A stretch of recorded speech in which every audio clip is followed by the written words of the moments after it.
Good morning and hello student. आज अपन 10वीं NCERT maths chapter 4 द्विघात समीकरण की प्रश्नावली 4.2 का प्रश्न क्रमांक 3 इसका हल ज्ञात करेंगे। प्रश्न आपके पास ये है, ऐसी दो संख्याएं ज्ञात कीजिए जिनका योग 27 है और उनका गुणनफल 182 है।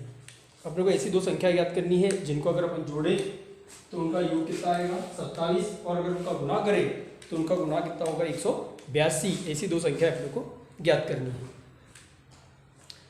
तो इस प्रकार के जब प्रश्न होते हैं जिसके अंदर अपने को अज्ञात राशि ज्ञात करनी होती है, तो उस अज्ञात राशि को अपन कोई भी एक चर x, y, z, t ऐसा मान सकते हैं। तो यहाँ पर अपने को दो संख्याएं ज्ञात करनी है, तो अपन ने माना कि पहली संख्या जो है वो आपके पास क्या है, x है। अब पहली संख्या x है तो दूसरी क्या होगी, क्या दूसरी संख्या y नहीं होगी। यहाँ पर दो संख्याओं के पीछे संबंध है, और वो संबंध क्या है कि दो संख्याओं का योग 27 है। और अपन जो अध्ययन करने जा रहे हैं द्विघात समीकरण, उसके अंदर अपने को कोई भी एक ही चर लेना होगा, क्योंकि द्विघात समीकरण जो होता है वो कोई भी एक चर में होता है। अब वो एक चर x, y, z, t कुछ भी ले सकते हैं। अब अपन ने पहली संख्या जो है वो क्या मानी है, x, तो अगला भी अपने को ऐसा कुछ x के पद में लाना पड़ेगा। तो यहाँ पर अपन प्रश्न की जो पहली शर्त है जिसके अंदर लिखा है कि दो संख्याओं का योग 27 है, इसका उपयोग करेंगे। संख्याओं का योग कितना है, 27 है। तो मान लो कि दो संख्या है, सपोज ये पहली संख्या हो गई, ये दूसरी संख्या हो गई, दोनों का योग 27 है, ऐसा प्रश्न में कहा है, ऐसा लिखा है। अब इसमें से अपने पहली संख्या क्या मानी, x बराबर 27। अब दूसरी संख्या पता करते हैं। पहली संख्या x ले लिए अपन, पहली का संबंध दूसरे के साथ है, और दो ही संख्या ऐसी जिनका योग 27 है, तो पहली और दूसरी का योग 27 है। पहली x है, दूसरी क्या होगी, x का उधर पक्षांतर करो, 27 माइनस x, ये दूसरी संख्या होगी। अगर दो संख्या अपने को दी है, दो संख्याओं का योग अपने को दिया है और उसमें से एक संख्या पता है, तो दूसरी अपन ज्ञात कर सकते हैं। वैसे अपने को दो संख्याओं का योग 27 है, उसमें से पहले पहली जो है वो x मानी, तो दूसरी क्या होगी 27 माइनस x आ गई, इसलिए दूसरी संख्या 27 माइनस x। ये प्रश्न की पहली शर्त अपन ने यहाँ पर उपयोग कर ली। अब दूसरी शर्त प्रश्नानुसार फिर कहा है कि दोनों संख्याओं का गुणनफल, जो गुणनफल है वो कितना है, 182 है। गुणनफल से मतलब दो संख्याओं का गुणा 182 है। तो पहली संख्या x, बीच में गुणा का चिन्ह, दूसरी संख्या 27 माइनस x, और दोनों का गुणा 182 है।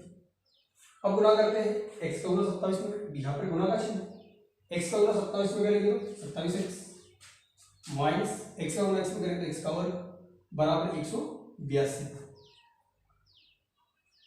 अब इस इक्वेशन को अपने को द्विघात समीकरण के मानक रूप के जैसा अरेंज करना है। द्विघात समीकरण का मानक रूप क्या होता है आपको पता है। द्विघात समीकरण का मानक रूप होता है ax का वर्ग प्लस bx प्लस c बराबर 0। इस प्रकार से अपने को द्विघात समीकरण बनाना है।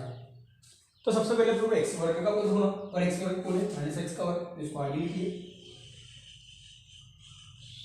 और 27x जो प्लस था उसको पीछे लिख दिया बराबर 182। यहाँ पर जो है अपन ने पक्षांतर नहीं किया है, बस अपन ने एक ही पक्ष के अंदर दो चीजों को, दो नंबर्स को, दो पदों को आगे पीछे किया है। तो अपन ने माइनस एक्स को आगे लिखा, प्लस का 27x उधर बराबर 182। पक्षांतर कब होता है, जब अपन किसी संख्या को बराबर के उधर या बराबर के इधर लेकर जाते हैं, तब जाके अपन उसको पक्षांतर कहते हैं। अब क्या करेंगे अपन 182 का इधर पक्षांतर कर देंगे, क्योंकि द्विघात समीकरण का मानक रूप ये कहता है कि x का वर्ग पहले x वर्ग वाला पद होना चाहिए, फिर x वाला पद होना चाहिए, और फिर अचर पद होना चाहिए। अचर पद मतलब जिसमें सिर्फ संख्या हो, जिसमें चर नहीं हो। तो यहाँ पर अपन देखो पहले x वर्ग वाला पद लिखिए, फिर x वाला पद, और 182 प्लस का इधर क्या हो गया, माइनस का बराबर क्या हो गया, 0। इस प्रकार से ये द्विघात समीकरण हो गया, क्योंकि इसमें चर की अधिकतम घात कितनी है, 2 है। पर इस चर की अधिकतम का 2 है, उसके आगे माइनस है। इससे भी हम उसको सॉल्व कर सकते हैं, पर इस प्रश्न को हल करने के लिए अपन देखा है द्विघात समीकरण का मानक रूप क्या है, x का वर्ग प्लस bx प्लस c बराबर 0। आगे माइनस नहीं है, तो इस माइनस को हटाने के लिए, इस माइनस को कैंसिल करने के लिए अपन पूरे समीकरण में माइनस का गुणा कर देंगे। जब पूरे समीकरण में माइनस का गुणा करेंगे तो जो माइनस वाला है वो प्लस हो जाएगा, जो प्लस वाला है वो माइनस, और जो माइनस वाला है वो प्लस, बराबर 182 बराबर 0, और 0 माइनस का गुणा तो 0 है। यहाँ पर पूरे समीकरण में अपन ने माइनस से गुणा कर दिया, तो आपके पास एक द्विघात समीकरण मिल गया। क्या मिला द्विघात समीकरण, x का वर्ग माइनस 27x प्लस 182 बराबर 0। ये द्विघात समीकरण इसलिए है क्योंकि इसके अंदर जो चर है x उसके अधिकतम घात 2 है, इसलिए क्या बन गया द्विघात समीकरण। और अब इसको गुणनखंड विधि से हल करके अपन क्या करेंगे, इसकी दो संख्याएं ज्ञात करेंगे। तो गुणनखंड विधि से किस प्रकार से करते हैं, तो उसके लिए अपन सबसे पहले पहला पद देते हैं और आखिरी पद देते हैं। पहले पद के अंदर आपके पास कितना है, तो पहले पद के अंदर आपके पास 1 है, आखिरी पद में आपके पास 182 है और इन दोनों का गुणा 182 आएगा। अब ऐसी दो संख्याएं लेंगे जिनका गुणा 182 है पर जिनको जोड़े या घटाए तो बीच वाला पद आएगा, और बीच वाला पद कितना है अपना 27 या -27। ऐसी दो संख्याएं लेनी पड़ेगी अपने को 182 का गुणनखंड बना के। कैसे बनाते हैं गुणनखंड विधि से, पहला और आखिरी पद लेते हैं। पहला पद आपका 1 है, आखिरी पद 182 है, इन दोनों का गुणा किया अपन तो 182 है। अब 182 के गुणनखंड बनाएंगे और उसकी सहायता से जोड़ घटाकर बीच वाला पद आना चाहिए, या तो जोड़कर या घटाकर। तो 182 के गुणनखंड बनाते हैं तो 182 आप अगर 2 से भाग करते हो, यहाँ आता है 9, 2 एकम 2, फिर आप किससे भाग जाएगा 7 से, तो कितना आएगा 7 एकम 7, और फिर बचे कितने 2, 7 या 21, फिर इससे भाग जाएगा 13 से और यह आएगा। अब यहाँ पर लेते हैं 2 7 14 और ये 13। इस प्रकार से आपके गुणनखंड बनेंगे 14 गुना 13। 14 और 13 का गुणा करेंगे तो आपका आएगा 182 और 14 और 13 को जोड़ेंगे तो आपका आएगा 27, बीच वाला पद आ जाएगा। इस प्रकार से अपने दो गुणनखंड मिल गए, एक 14 गुना 13, दोनों को अगर जोड़ेंगे तो 27 आएंगे और दोनों का गुणा करेंगे तो 182 आएगा, जो पहले और आखिरी पद के गुणा के बराबर है। तो यहाँ पर अपने गुणनखंड क्या क्या आ गए, गुणनखंड आ गया प्लस 13 और 14, ये दो गुणनखंड बने। तो यहाँ लिखा मैंने x का वर्ग -13x -14x प्लस 182 क्या लिख सकते हैं 13 गुना 14 x का वर्ग। हाँ 13 और 14 जो है, 13 और 14 को आगे पीछे भी लिख सकते हैं, अगर 14 को पहले लिखा 13 को बाद में लिखा तो भी कोई फर्क पड़ने वाला नहीं है। बस चिन्ह का ध्यान रखना है, यहाँ पर ये याद रखना है कि माइनस माइनस प्लस होगा, तब जाके 13 और 14 कितना आया 27। अगर दोनों जगह प्लस लगाते तो भी 27 ही आता, तो भी जुड़ता, पर वो 27 काय का होता प्लस का, जबकि अपने को 27 काय का होगा माइनस का, इसलिए दोनों काय क्या लगा दिया है माइनस। इस बात का आपको ध्यान रखना है। और 182 को अपन लिख सकते 13 गुना 14 बराबर 0। अब इन दोनों में कॉमन लेंगे, इन दो पद में से अपन जब कॉमन लेंगे इन दोनों में एक पद कॉमन, कौन कॉमन है x, तो क्या बचा यहाँ पर 2x से 1x -13, ये कोष्ठक बंद, इन दोनों में से x कॉमन आ गया। अगले इसमें से दोनों में से देख सकते हैं 14 कॉमन है, यहाँ पर भी 14 है और यहाँ पर भी 14, इसलिए 14 कॉमन, और वो भी काय का कॉमन आएगा माइनस का।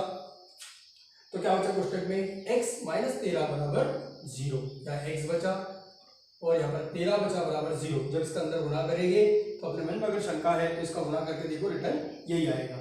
तो ये बन गया आपका। फिर यहाँ पर दो और गुणनखंड कॉमन है, कौन से दो गुणनखंड कॉमन है x -13 और x -13, उसको कॉमन ले लिया तो बचा गुण आपके पास कोष्ठक में x -14 बराबर 0, जब बचा उसको कोष्ठक में लिखा। अब दोनों भी 0 के बराबर है, पहला गुणनखंड x -13 ये भी 0 के बराबर है, x -14 भी 0 के बराबर है, तो x -13 बराबर 0, तो 13 का इधर पक्षांतर करेंगे तो माइनस का 13 इधर जाके काय का हो जाएगा प्लस का 13 आ जाएगा।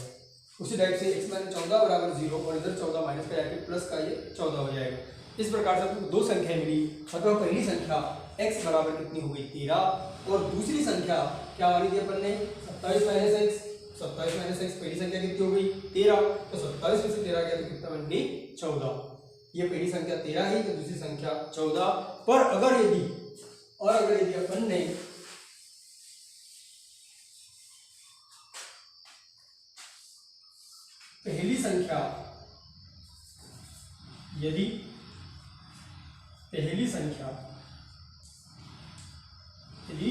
पहली संख्या x बराबर अगर अपन 14 लेते हैं तो दूसरी संख्या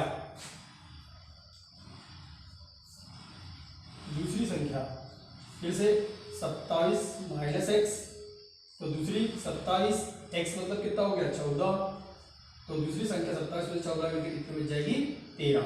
यही क्या है अपना उत्तर है। अगर पहली संख्या अपन ने 13 ली तो दूसरी संख्या 14 मिलेगी, और यदि आपके मन में शंका है अगर पहली संख्या 14 ली तो दूसरी संख्या 13 करेगी, इससे कोई फर्क नहीं पड़ेगा। और ये जो दोनों आंसर है, ये जो उत्तर है, ये अपने प्रश्न की दोनों शर्तों को संतुष्ट करते हैं, सेटिस्फाइड करते हैं। क्यों संतुष्ट करते हैं? क्योंकि प्रश्न में कहा था कि ऐसी दो संख्याएं जिनका योग 27 है, और अपन ने दो संख्याएं लाई है, अगर उन दोनों को जोड़ते हैं, जैसे पहली संख्या 14 और दूसरी संख्या 13, इन दोनों को जोड़ोगे तो कितना आएगा? 27 आएगा। और अगर इन दोनों संख्याओं को गुणनफल करते हैं, 14 और 13 का गुणनफल करते हैं, तो कितना आएगा? 182 आएगा। इस प्रकार से अपने को जो अभिष्ट दो संख्याएं ज्ञात करनी थी, वो दो संख्याएं क्या क्या हो जाएगी? आपकी दो संख्याएं, एक 14 और एक 13 हो जाएगी। बाकी अपन अगले लेक्चर में देखेंगे। Thank you.